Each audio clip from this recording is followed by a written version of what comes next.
আজ একটা মিসকনসেপশন নিয়ে কথা বলবো, যেটা হচ্ছে অনেকেরই ধারণা যে তীব্র গন্ধযুক্ত যেসব ফুলের গাছ রয়েছে, যেমন শিউলি, গন্ধরাজ, জুঁই, বেলি, চামেলি, এইসব গাছ বাড়িতে লাগালে নাকি এই সব ফুলের গন্ধ থেকে সাপ খুব বেশি অ্যাট্রাক্ট হয় এবং সাপের উপদ্রব বাড়ে।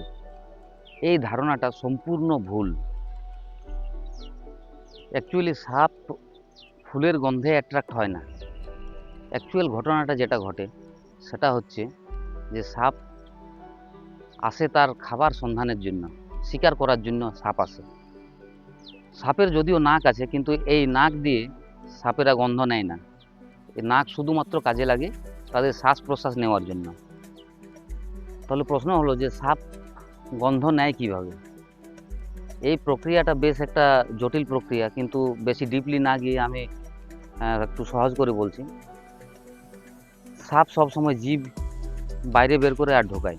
গন্ধের যে রাসায়নিক কণিকাগুলো থাকে সেই কণিকাগুলো বাতাসে সবসময় ভাসতে থাকে এবং সাপ তার জিভের মাধ্যমে এই রাসায়নিক কণিকাগুলোকে কালেক্ট করার পর কি করে, সাপের একটা বিশেষ অর্গান আছে যেটাকে বলে ভোমেরো নাসাল অর্গান বা জ্যাকবসন্স অর্গান। এই অর্গানে ওই রাসায়নিক কণিকাগুলোকে স্থানান্তর করে এবং সেখানে সেটা বিশ্লেষণ করার পর সেটা ব্রেনে পৌঁছায় এবং এটা থেকে সাপ বুঝতে পারে যে খাবার বা শিকার কোন দিকে আছে এবং কী ধরনের শিকার রয়েছে। তাহলে অ্যাকচুয়াল ঘটনা এটাই। কাইন্ডলি ভিডিওটা শেয়ার করবেন, লাইক করবেন, কমেন্ট করবেন। Thank you.